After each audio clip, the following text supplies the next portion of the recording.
हत्याएं की जा रही हैं, सरेआम ऐलान करके हमारे लोगों की हत्याएं की जा रही। हत्या करने के बाद लंबे समय तक न्याय तो बहुत दूर की बात है, न्याय पे चर्चा भी नहीं हो रही। मैं इसके लिए अपराधियों से ज्यादा हमारी चुप्पी को ज्यादा जरूरी मानता हूं, इसका कारण मानता हूं। जितना हम लोग चुप रहेंगे और अन्याय को सहते रहेंगे, उतना ही अन्याय हमारी तरफ बढ़ता रहेगा। आज हमने जो मांग पत्र दिया है, उसमें जो आर्थिक मदद की मांग थी और नौकरी की मांग थी, वो प्रशासन के लोगों ने ऊपर शासन के लोगों को भेजने का और उस पे प्रभावी काम करने का आश्वासन दिया है। साथ साथ इनके बच्चों की पढ़ाई और इनकी मृतक की पत्नी की पेंशन और जो कंपनसेशन का पैसा अब तक नहीं पहुंचा था, उस पैसे को भी पहुंचाने का उन्होंने हमें ऑन रिकॉर्ड उसका डाटा दिखाया कि हमने इस काम को कर दिया।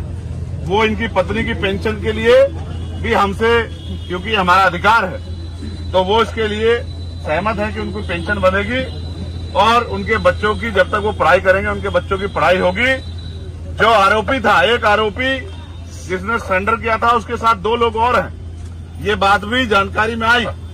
उनमें से एक को गिरफ्तार कर लिया गया और एक अभी फरार है। उन्होंने हमें आश्वासन दिया है कि हम उस दोषी को भी जल्दी गिरफ्तार करेंगे और उनके अलावा भी कोई व्यक्ति शामिल होगा तो उसको भी गिरफ्तार करेंगे। ये बात अच्छी बात है कि आज आपने बड़े पैमाने पे अपना आक्रोश जाहिर किया है और अपने संख्या बल से शासन प्रशासन को ये सोचने के लिए मजबूर किया है कि अगर इस तरह से कानून व्यवस्था अप्रभावी रही, कानून व्यवस्था में को संभालने में कानून को लागू कराने वाले लोग और कानून को पालन कराने वाले लोग अगर असफल रहे तो जन आक्रोश बढ़ेगा।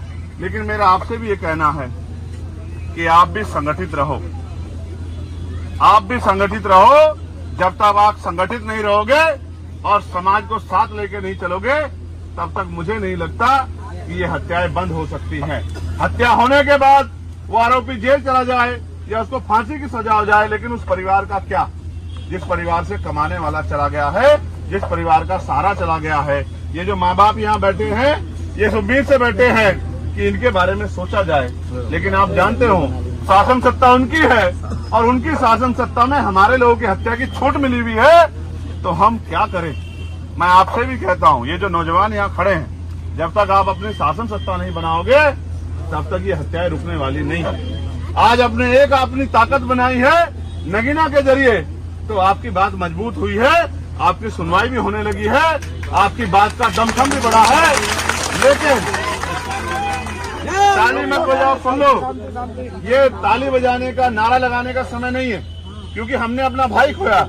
एक नहीं, कई भाई का एक और बहन बैठी है जिसके 3 बच्चे हैं, वो भी उम्मीद लगा के बैठी है कि भाई चंद्रशेखर आएंगे, मुझे न्याय दिलाएंगे। माननीय मंत्री जी और तमाम लोग, हमारे जिला संगठन के लोग, हमारे मंडल के लोग लगातार इस लड़ाई को लड़ रहे हैं। प्रदेश के लोग भी लगातार इसमें सहयोग कर रहे हैं। लेकिन आप ये सोचो, क्या हम इनको पूर्णतः बंद नहीं करा सकते कि हत्या हो ही नहीं, किसी बहन बेटी का अपमान हो ही नहीं, किसी गरीब को बेइज्जत किया ही नहीं जाए?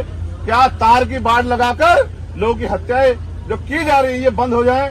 अगर हम ऐसा करना चाहते हैं तो मैं अलीगढ़ के लोगों को भी इशारे के तौर पर कह रहा हूं, अगर वास्तविकता मुझसे प्यार करते हो, वास्तविकता में चाहते हो कि मेरी कलम में इतनी ताकत आए कि मैं उस एसएचओ को नहीं, उस एसएसपी को भी सस्पेंड करने की हिम्मत रखूं जो हमारे लोगों का काम नहीं कर रहा है, जो हमारे लोगों की मदद नहीं कर रहा है, जिसके संरक्षण में हमारे लोगों की हत्या हो रही है, तो फिर राजनीतिक ताकत देने में मदद कराओ।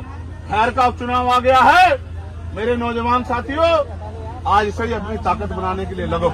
और इस बार जब खैर में उपचुनाव हो 6 महीने के अंदर, तो आजाद समाज पार्टी का मेंबर ऑफ असेंबली एमएलए वहां से जीत के जाना चाहिए।